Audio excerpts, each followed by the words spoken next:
Your Excellency, Mr. Prime Minister, ladies and gentlemen, on behalf of the Federal Republic of Somalia, I would like to thank His Majesty's government for organizing this important and timely event that brings the world stage the magnitude of food security challenges that continue to affect my country and other countries around the globe. The persistence of food insecurity is due to a variety of factors, including climate shocks, heavy reliance on increasingly expensive food imports, global disruption of supply chain, and weak infrastructure. In Somalia, we are ambitious in our goals and we are developing sound policy solutions across the multifaceted areas, beginning with peace and security. Since June 2022, Somali National Army has been able to partner with the local forces and the global partners in an unprecedented offensive that has recovered from more than 70 towns and villages from Al-Shabaab in the southern and the central federal member states of Somalia. These newly recovered areas are home to some of the richest farming lands in the country. The Somali government has started a stabilization program after the liberation, which has two important aims. One is to stabilize the situation and provide services to the people who has been lacking those services for more than a decade now. And the second is making the transition program as a bridge that moves the Somali people from the humanitarian situation into a development situation. Two is the climate adaptive technology and infrastructure. According to a recent study by the African Development Bank, Somalia has the highest resource potential of any African nation for onshore wind power and could generate between 30 to 45,000 megawatts of wind power.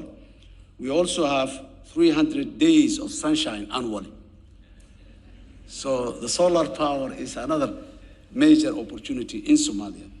With sufficient financing, we can invest in climate-resilient infrastructure in critical sectors such as the renewable energy, water catchment systems, regenerative agricultural practices, and feeder roads within the agricultural land.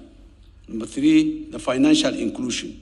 Access to finance is a key, and we are also working on making affordable loans accessible to the agricultural sector to encourage further investment in the local production, allowing Somalia to access greater market from the Atlantic Ocean to the Indian Ocean.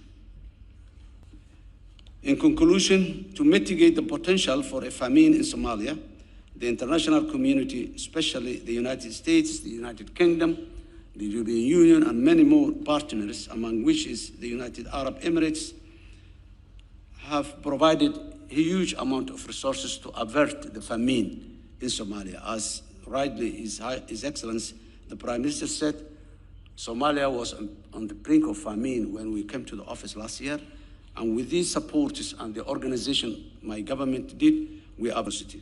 However, given the current climate changes, we know that without similar levels of investments that can keep agro-pastoral communities intact, health, and able to sustain themselves economically, we will continue to witness food insecurity and human suffering that entails for generations. The larger scale investment in energy system and transport infrastructure will require funds for multilateral and bilateral financing institutions, and Somalia has developed the necessary institutions to work with and the necessary legislations and acts to help. However, at the current rates, African countries pay more than 5 times the interest rates than many other parts of the world. Handouts did not help and will not help in the future. Did not help in the past and will not help in the future. But financing at a fair rate in the economic uplifting of the people is what helps a lot. Finally, to be successful, we need a collective effort of governments, international organizations, and private sector to deliver for the most vulnerable societies, among which Somalia is one. Ladies and gentlemen, I thank you very much for giving us this opportunity. Thank you.